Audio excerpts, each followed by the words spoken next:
the thought leadership program is something that we care very, very deeply about, and we work the year round to put this program together. It's a very ambitious program, as many of you know. There are almost 100 seminars.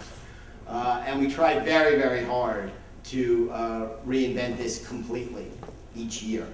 And part of that reinvention for 2010 involves engagement of new partners who we see as real leaders in the business of working with brands, building loyalty, and delivering results for their partners. And if you were doing an unfiltered national survey of who's getting it right and who delivers, NASCAR would certainly be very high, if not at the very top of that list. So when we first met through some old colleagues of ours, we met Andrew and a whole bunch of people at NASCAR, Chad and a great group, Jill, 8, 9, 10 months ago, and conceived of a presence for NASCAR during Advertising Week. I must tell you that we were over the moon. We're thrilled to have them here. This is going to be really, I think, neat. You guys made a great decision to be here. So without further ado, Advertising Week is thrilled to welcome NASCAR and NASCAR Life in the Fast Lane. Thank you.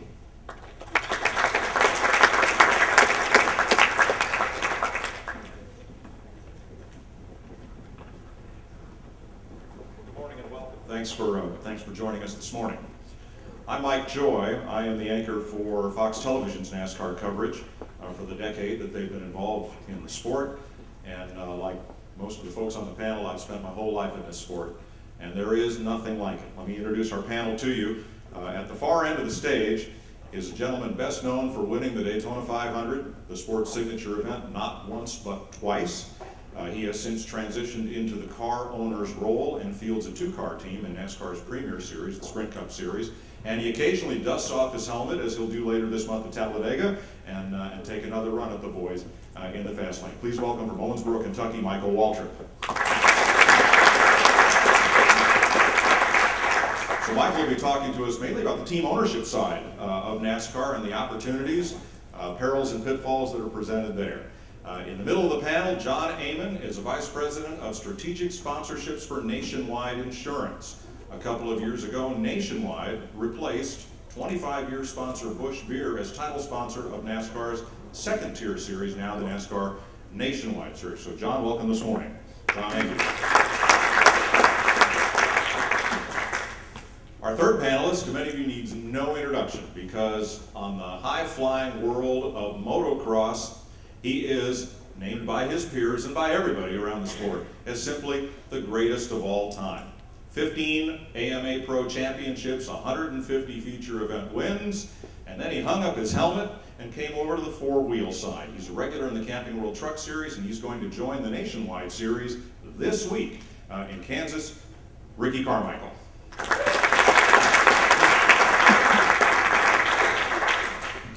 NASCAR's success story is a short one in the world of professional sports. 1949, NASCAR held its first sanctioned race. It began on the dusty dirt tracks of the South, and the sponsors on the side of the cars were local businesses, usually the business of the car owner, who diverted some of his funds from his business to racing. Or they were gas, tires, and oil, and car manufacturer sponsorships. NASCAR very quickly moved to radio, television, and into the supermarkets of America. It has been an unbelievable ride in a very short time. If you turn your attention to the video screen, we'll give you a quick look at what NASCAR is all about. Getting set to watch some good old NASCAR. All right, Mike, we're going down. No mistakes, do what you're supposed to do. Teams have been waiting, working hard, preparing for this day. 43 of the world's best drivers. Here we go.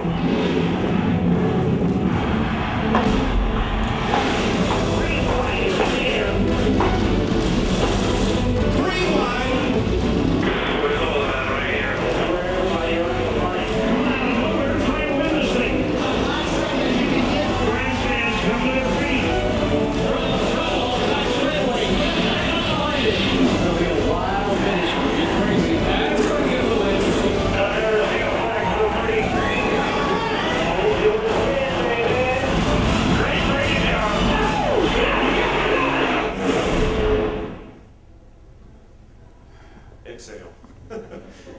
That's typical. That's not the greatest hits or the highlight reel of the season. This is what happens every week throughout NASCAR's 3 major series and on its local home tracks, a couple in New Jersey, one on Long Island, and a few in Connecticut. NASCAR is the #1 form of motorsport in America. It's the #2 regular season sport on television to the National Football League. Millions of fans from all walks of life, and I think one thing that separates us from many other traditional sports is that every race is an all-star game. You see all of the sports top stars in every single race, 36 times a year in the case of the Sprint Cup Series. And the fans have a loyalty that is unparalleled in sport. The drivers make it happen. They are unique personalities, and the fans have just an avid following of their favorite driver. If a driver switches makes of cars, fans will go to the dealership. They'll trade in their Chevrolet and they'll buy a Toyota or a Ford or whatever their favorite driver is with. And the sponsor list of NASCAR begins at the top with the monolith companies like Budweiser, Target, FedEx, UPS, Anheuser-Busch, Coca-Cola. All the way down. Yeah. Oh, yeah, Aaron's, Michael's personal sponsor. Aaron's sales and lease ownership. Napa, for whom he won the Daytona 500. And you'll hear a list as we go through, because NASCAR's drivers are consummate pitchmen, and it really works. Now, at the other end of the scale, smaller companies, very small companies, have found a good fit with NASCAR. In the sleepy little town of Chester, Connecticut, there's a company called Wheelan Engineering that makes the emergency lights for police and fire and rescue and construction equipment. They're a big sponsor of NASCAR.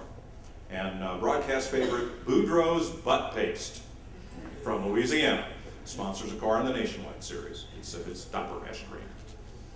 Not one of Michael's personal sponsors, but he has a great list. Let's move to our panel. Michael, let's start with you. In a long career of driving that began in NASCAR's Baby Grand Series, a stint of living and working with Richard Petty, and moving now to team ownership, you have always been able to deliver for your sponsors, and even in a season if you didn't win a race, you would still lead the league in maximizing sponsor investment. Well, the fact that they wanted to be on the side of my race car, and that allowed me to go race, I had a debt of gratitude to anyone that would do that. And I think that's evident by the longevity that I've had with my sponsors. Napa began sponsoring my car in 2001, and they're still there today as a major sponsor on my car. Coca-Cola, Aaron's, Best Western, Freightliner, Toyota now since 2004. All these companies are more than just my sponsors, they're my partners. If I come up with some idea of something I want to do as a car owner, I give them a call and we talk about it as partners. And so it isn't, in my case, it isn't just writing a check. It's more about how we can maximize those. And once they commit to sponsor our cars, then I feel like no matter what level of commitment it is to the team, I feel like they've bought in, and anything I can do 24/7 during the course of a week, then I'm willing to and want to do it for them. Because I feel like if they spend $100 and I over-deliver to them, I can get 2 next time. And racing is a very expensive sport. Those cars you saw crashing on that screen cost probably over $150,000 each. And you need a whole garage full of them. We have all that back in North Carolina. We have a budget of close to $85 or $87 million to race our cars for the course of the season. And with a budget like that, you certainly have to have a lot of sponsors. The purses in the races are certainly get your attention. It's a lot of money to win, but it nowhere near covers the cost of what it takes to race a car. So someone like me who grew up in the 70s racing, beginning my racing career, I know the value of a sponsor, and I appreciate their participation in our team, and I'm there for them no matter what the question is.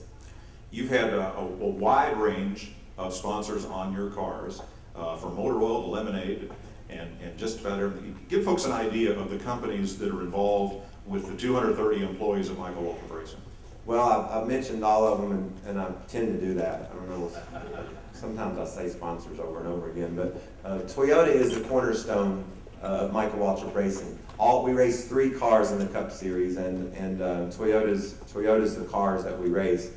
Napa Auto Parts and Aaron Sales and Lease Ownership, they've been with me the longest, and they're the two major sponsors of our team. But we also have Tums that sponsors our cars. You know, just a great list of names, iconic names across our world that you know, and they're chosen to spend some marketing dollars in our sport. And I just can't express to you how much that they make it work. Napa, I'm sure they like me okay, but 10 years of spending millions of dollars, they don't do it because they like me. They do it because they found that the NASCAR fans, like Mike said, are avid about what we do, and they want to support the companies that support us. Over the last year or so, I've gotten into the whole social media thing, Twitter specifically. When I first heard about it a little over a year ago, they said it's a chance for people to find out what you're doing, and I had a few things going on. I really didn't want people knowing what I was doing. But when I started investing a little bit of time in it, my numbers grew really quickly of race fans that just wanted to have that connection. And that's exactly what a team owner or a race car driver has to have to the fans. They have to feel like they know that guy, and if they know that guy, they're going to support his initiatives. And my initiatives are weekly to make sure that my sponsors are taken care of. And I do that via Twitter and Facebook. We have a very aggressive social marketing program at Michael Waltrip Racing. I'd say the best Facebook page in all of NASCAR, a team page in all of NASCAR. So it's just that, Mike. It's just a chance for people to get to know who you are. Appreciate. Like, I get a note from Napa. We've got oil filters on sale this week. You got anything for us? What can you do? And so the notes come specifically for me. Go to Napa and get you an oil filter. And by the way, maybe pick up some brake pads while you're there. I don't know what all you might have going on. But that's exactly how I've chosen to engage my sponsors into our team so that they want us to deliver for them. This sport, as you saw from the video, is so full of sponsorship. Is it hard to stand out? Is it hard to make your sponsors stand out from the crowd in delivering and getting that message across? Well, we've learned over the years, used to, you had a sponsor. That's the way it was when I first started racing. You try to have a sponsor for the year. And that maybe cost $1 million or $2 back in the day. But now the budgets per car have grown past $20 million.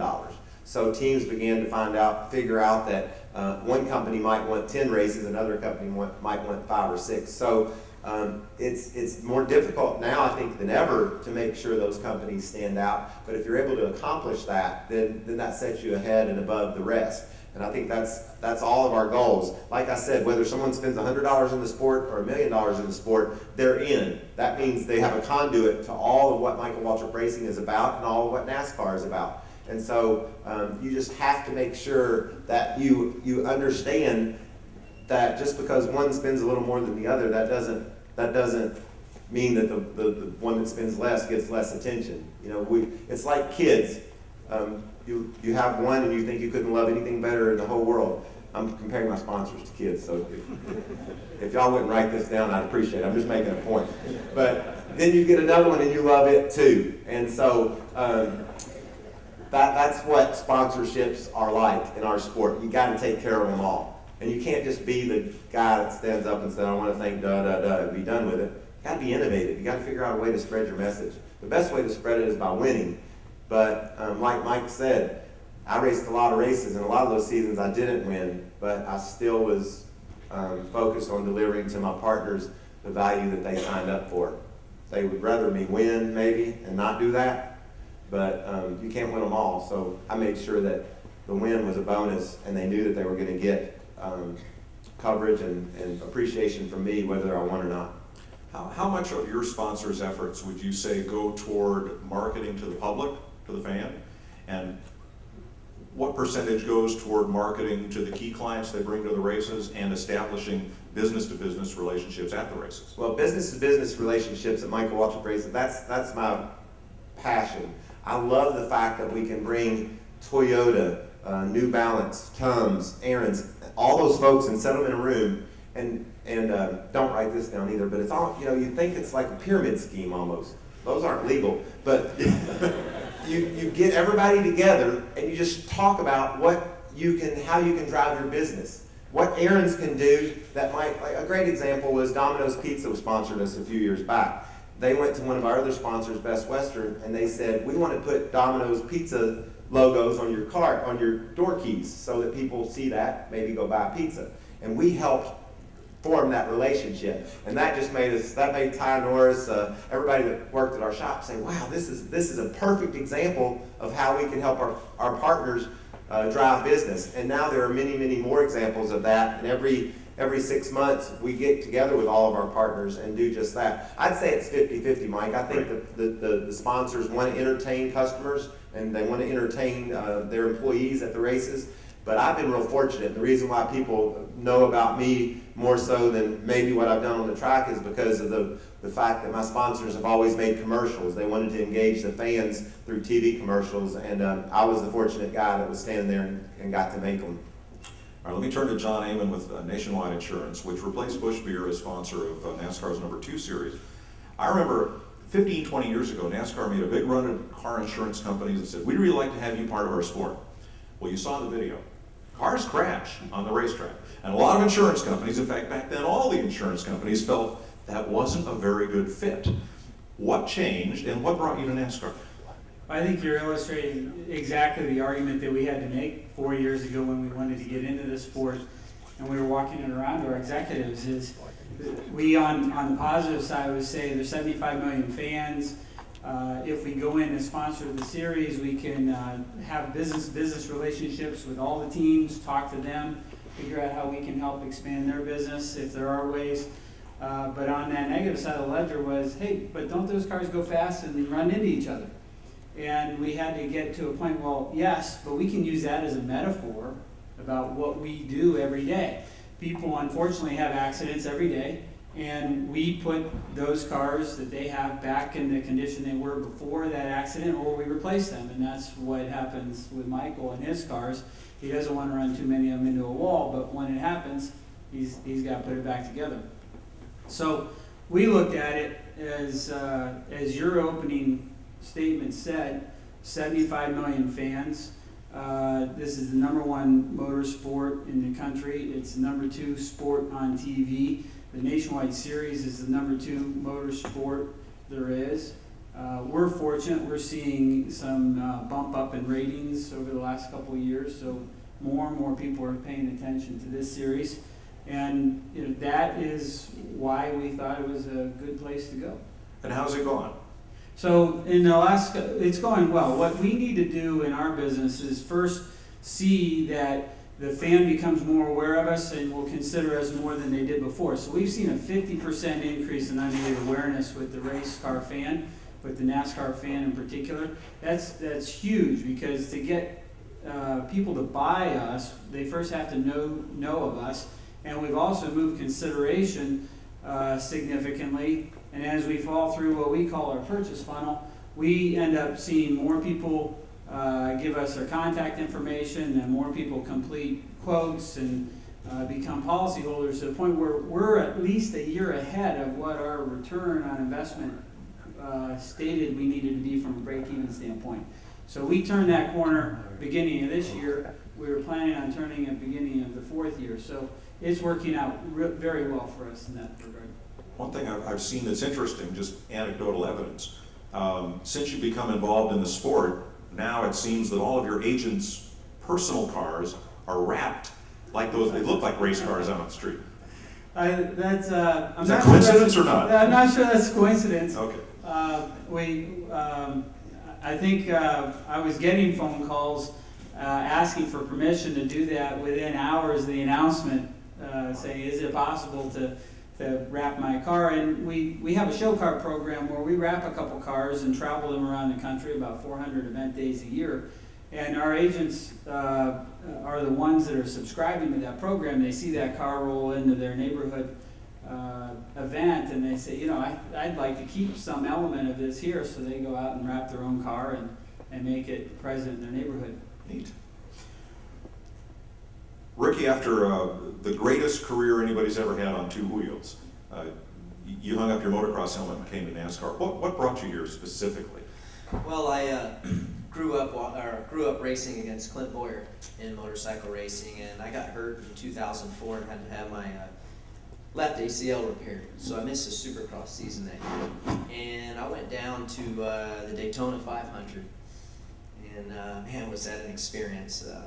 Living in Florida, being a Florida native, I went there and went to watch Clint. Well, I met a bunch of other people, Casey Kane to be exact. I met him through a mutual sponsor, Oakley, and a couple months later, I got a call from his manager asking if I would want to drive a late model. Casey was working on a few things, and to make a long story short, that's how this journey began. I had signed a 3-year contract with Suzuki, and at the end of that 3 years, which would have been in 2007, I was going to retire and be done with it, and this just happened to fit perfectly in the time that I was quitting motocross. Your sponsor, Monster Energy Drink, part of Hanson Beverage. It's known as it's a lifestyle brand. It's had phenomenal growth. What do you specifically do to help them advance their objectives? Well, I joined forces with Monster in 2005.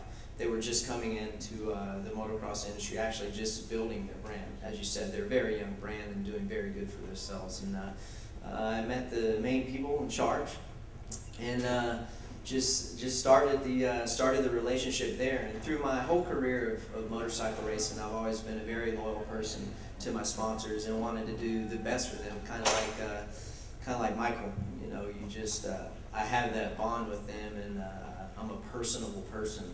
So that was my deal, as I wanted to make them happy, and I was able to win races. That always happened. That always makes it better. And as I started to transition, I asked them if they would be willing to come with me. They feel that NASCAR is a place that they know they need to be. Their arch rival is in that sport. I'm not going to say their name. I think we all know who it is, but they are better and bigger than them domestically and hopefully worldwide here very soon.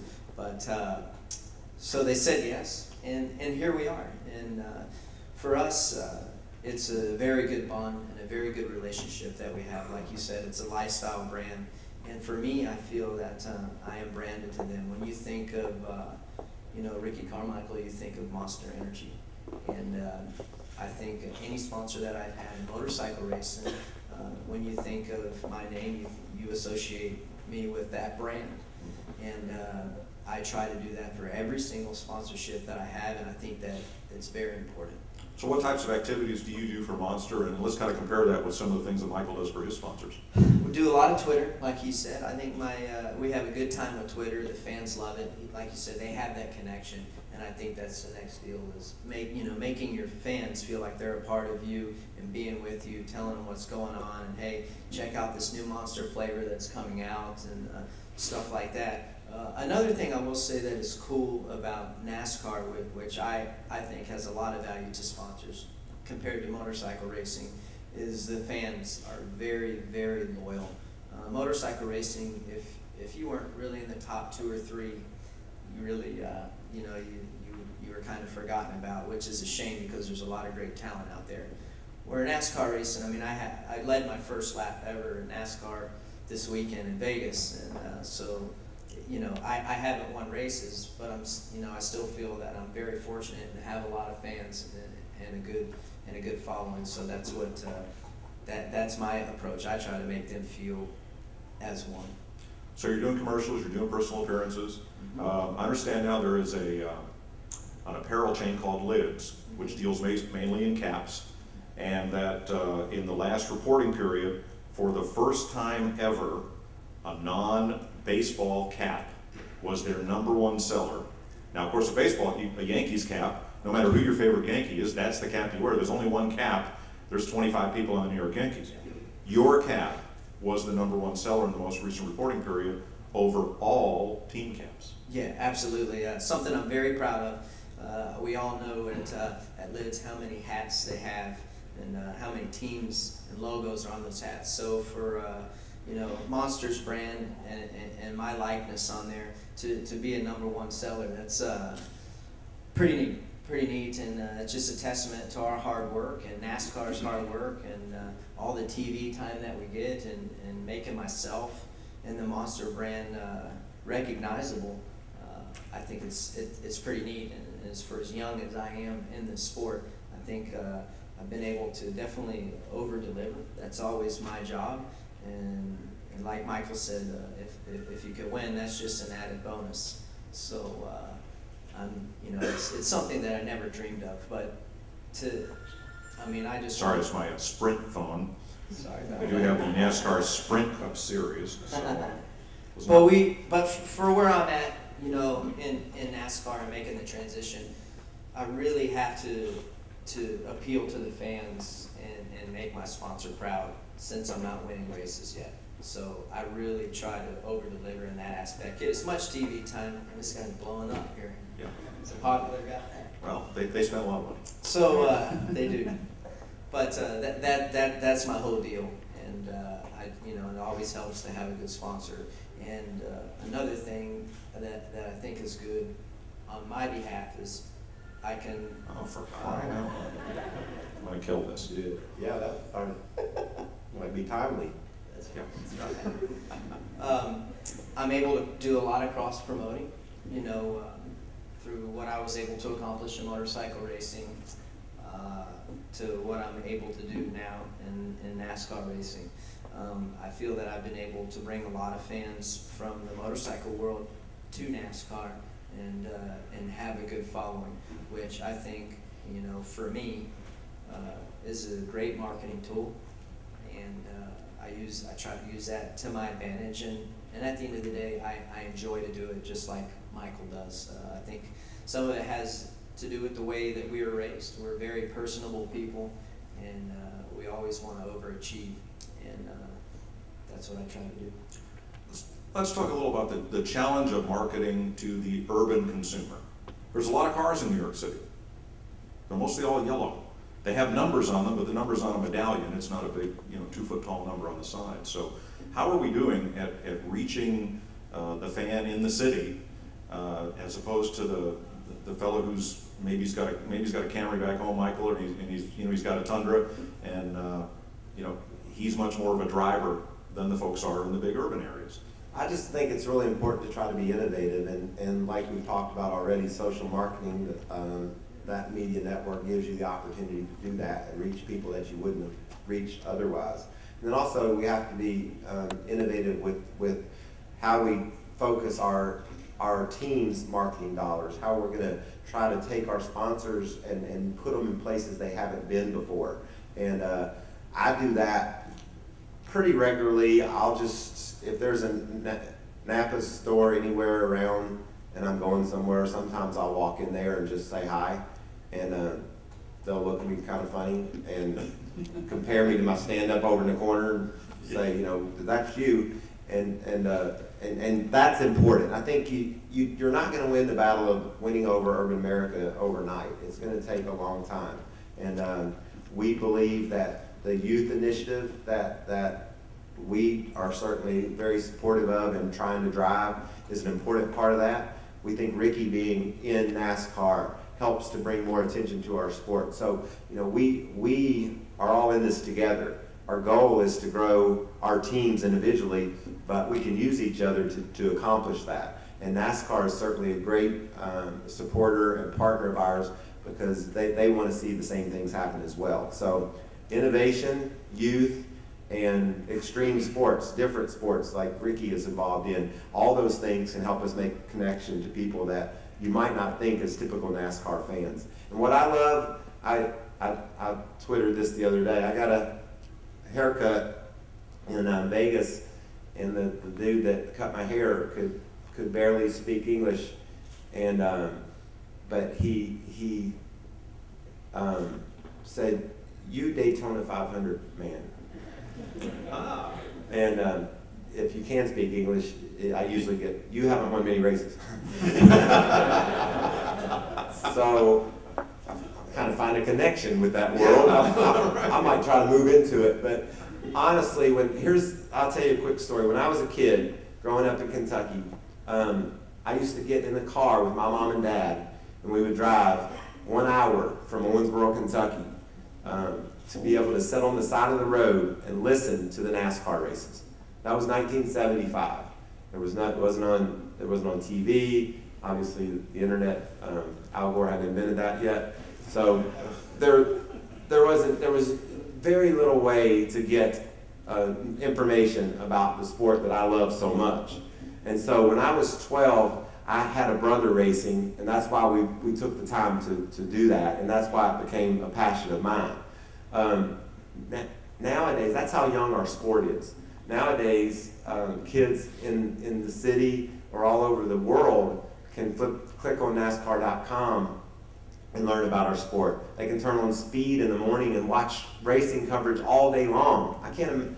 I barely graduated from high school without that distraction. I couldn't imagine what it must be like for kids today, because we can watch NASCAR from daylight to dark. So Toyota coming to the sport back in '07, that helped to diversify what we were doing. More people wanted to see what was going to go on in our sport because of Toyota being there. So if I'm a marketer or an advertiser and I'm looking for an innovative way to reach people that I haven't reached before, 6 million people are going to tune in this Sunday and watch us race cars from Kansas. That's a great place to start. Be a part of that. You know, get on a car, buy an ad, but use our sport, because my point is we're still very young, and we're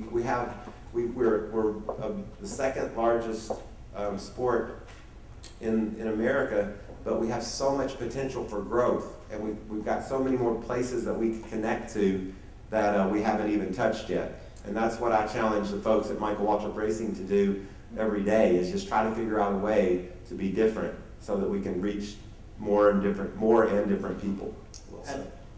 And to elaborate on what he talked about, what Michael talked about earlier with Domino's and Best Western, I was in Canada about 2 months ago at a sponsor function, and I got my room key, and there Domino's Pizza was. So it's not just here United States wide; it's all over. I know for me in Europe, my fan base is very big, so that's always great for sponsors.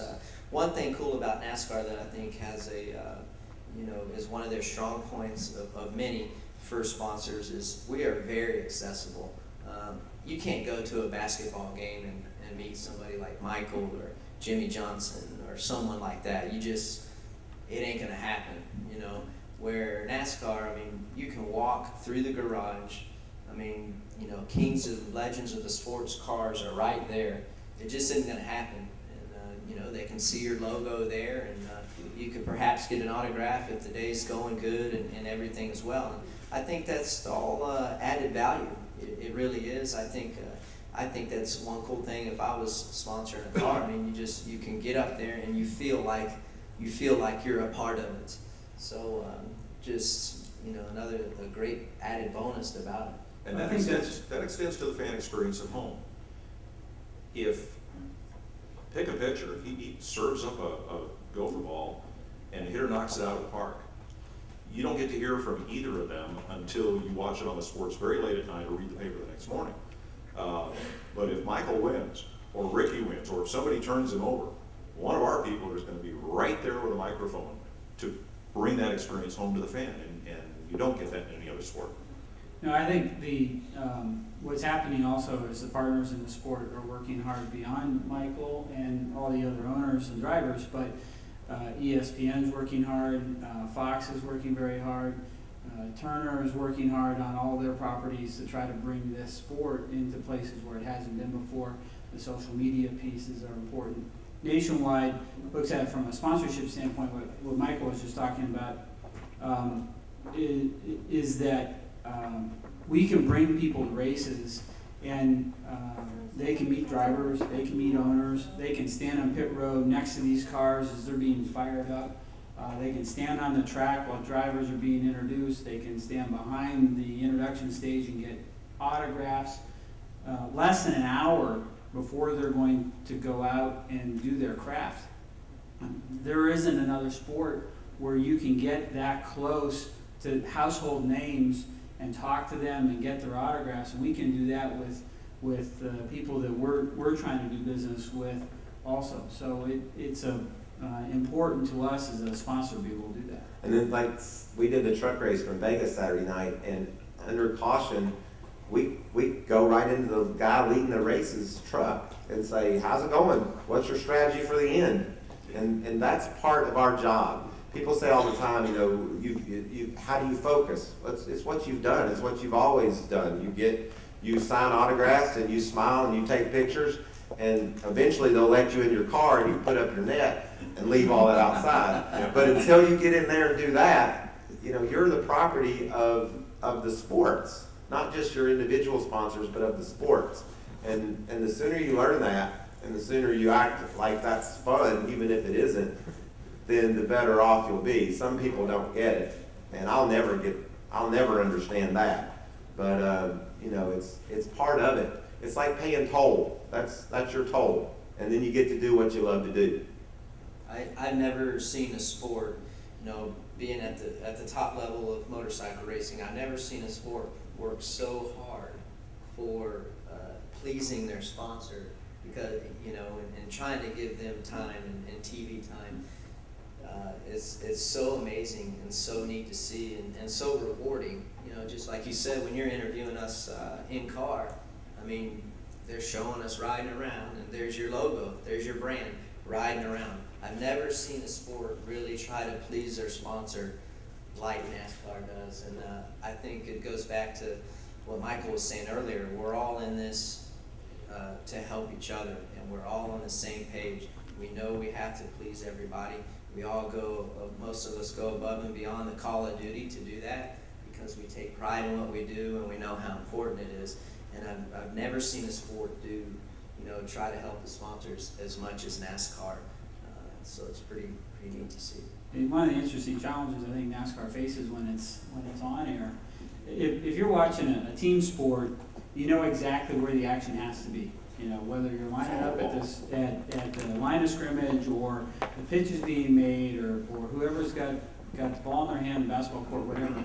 In NASCAR, you need to figure out how to give credit to the sponsor of every car that's on the track, whether they're leading, fighting for the lead, or they're sitting in 25th spot at that point in time. And that's something that we find that everybody engaged in this sport's trying to do is make sure that people that aren't leading a race or leading races regularly are still getting on-air time, because that's important to the health of the sport, that we keep getting sponsors into it, and that they want to stay because they get on-air visibility. So let me leave you with this before we will open it up for questions about NASCAR, about the ownership experience, the sponsorship, the driving, or even the television side of it. We'll be happy to take your questions. You can go to the stadium, the arena, you can go to the garden, you can buy a billboard. You can go to a NASCAR event, you can buy the ball. And there's 43 of them out there at once. You can buy the ball and the athlete that goes along with it, and the total experience for your key customers, for your business-to-business relationships, and for the sport's millions of fans. There's just not another experience in sport like it. And we have a couple of folks with microphones if any of you have questions. Louis. Louis Frank has been covering this sport for decades. For Michael, everyone will agree that we're in a time that you can't do business as usual and attract sponsors. And you, by example, said you pointed out using Twitter to reach more people.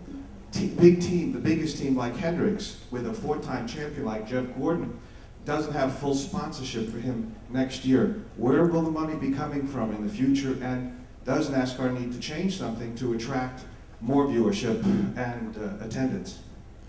I think we're all challenged with change right now. Obviously, when times get tough, you're challenged to figure out how to make your business model work. I believe that as we go forward, we have to trim money off our budget just like any other company does if we want to survive. There's just less dollars out there. But I also believe in our sport, and I love to hear John say that their TV ratings are improving. More people are watching nationwide races. The Cup races take a lot of abuse from the media at times about TV ratings or crowds, but there's nowhere in all of the world gathered on a Sunday afternoon, nowhere is there more people gathered than there are the NASCAR races. So the magnitude of these events are huge, and we just need to continue to race our cars hard and fight through this tough time that all of us are experiencing, and understand that if you're a crew guy and you work on a car, you're lucky, and that's what your passion is, and that's what you love to do, you're lucky to get to do it. If you're a driver, it's the same thing. Maybe we have to, well, not maybe, we have to focus on trying to cut dollars out of our teams so we can still go race them. And the fans are having to make choices like that as well with their entertainment dollars, and that's just a part. A lot of times people are looking at us and saying, you know, what's wrong with the sport? Well, there's nothing wrong with the sport. It's just that times are difficult right now for so many people, and we've always had this amazing slope of growth, TV ratings, sponsorship, attendance, everything was going in an amazing direction, and we've hit a little lull now, and we're taking a lot of abuse for it, and I just don't see it, I don't get it. I look in the grandstands and it just makes me proud to be a part of this. I look around and think, wow, these people got up this morning, drove through traffic, bought a ticket just to see cars go around. I feel like I got a connection with those folks, because that's exactly what I would have done as well. I don't know, maybe they don't see what Nationwide's seeing right now, which is, as we've written business in this sport, we're writing a customer that is a higher value to us than most of the rest of the customers we're writing right now. They're a better driving record. They own more cars. They insure their house with us when they also insure their car. They usually have something else in the house they insure as well. So when we look at the 75 million NASCAR fans, the 55 million or so that are adults that are then engaging with us, they're a better customer than the general population is. And that is actually a surprise to many of the executives we had to sell this into at Nationwide too. So I think from a sponsorship story out there's something to sell in NASCAR if we can tell the story correctly. Great. Do we have any other questions? Yes. Yes, sir. Turn that on. Following on the Nationwide point, I think it's very interesting. You mentioned awareness and consideration. Obviously, when you sell it to your executives, what are the metrics? Because over a period of time, you have to show specific growth in business, because it doesn't matter whether you're Toyota, Nationwide, or Tums in today's world. If you don't move the needle, it's, you know, you're not gonna renew. Right. So the metrics there are a number of different pieces. We look at it, one at the high level of the funnel. Are we moving unaided awareness and consideration? Those have a lot to do with the modeling that we have that falls through to see what our return on investment will be. Indicators that modeling is correct are things like when people originate into our quote and binding, quote and writing system from NASCAR sites, they buy our policies at twice the rate of starting in any other place. So if they come in from NASCAR.com and say, I want to get a quote from Nationwide, or the ESPN section of racing and say, I want to get a quote from Nationwide, they're twice as likely to complete the quoting process and then twice as likely to buy the policy than they are if they started at one of our other search engine efforts. So that tells us, that validates the rest of our modeling for us. Our agents provide us feedback on what happens. We look at what happens in our show car program and what turns into leads, what happens to the leads we get on site as well. So we have a lot of metrics that some of them are indicators, like an oil gauge on a car is, and some of them are actually telling us how fast we're going, well, you guys use RPM instead of speedometers, but like the major gauges on the car. Okay, I think we have time for one, if there's one more.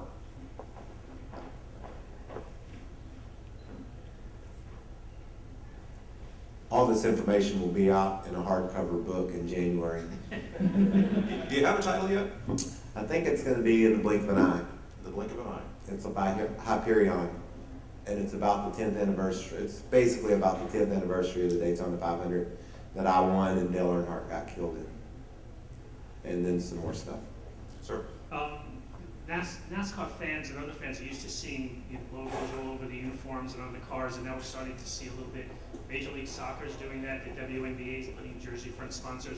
Is that are we going to see more? You see, NASCAR's obviously led the way now. You see that spreading to more sports and sort of the NASCArizing of uniforms and jerseys.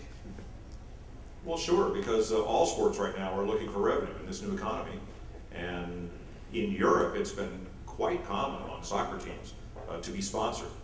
But I believe what you're seeing are team sponsorships on these logos, and not individual sponsorships such as the NASCAR drivers have with their athletes that's shared with golf and tennis, but to a much lesser extent. In fact, I believe those sports regulate the number and placement of sponsor logos, and they're quite strict on it. The genie's not out of the bottle like it is here in NASCAR, where you have pretty much free reign. Yeah, I think what you're seeing is the individual sport model, golf, racing, tennis, what have you, is moving into the team sport because, as Mike said, we're as sponsors demanding more visibility, and the leagues are looking for more revenue.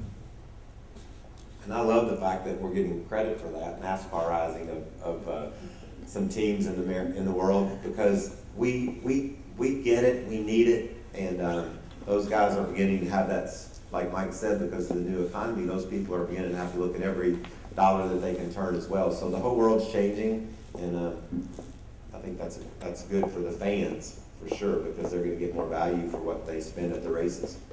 I'll point out a couple faces in the crowd as we break up. There are folks in the front row from NASCAR and from Michael Waltrip Racing that would love to speak with you. Fox Sports Sales just also happens to be represented up here with Fox Sports covering the first part of the NASCAR season. There are several folks, including Joe Mattioli here in the front row, whose family owns Pocono Raceway, who has a son that's a young driver looking for sponsorship as well. So we'll hang around a bit if any of you have further questions. Michael, John, Ricky, thank you so much for coming to New York today and sharing your wisdom and experience. And thanks to all of you for joining us this morning.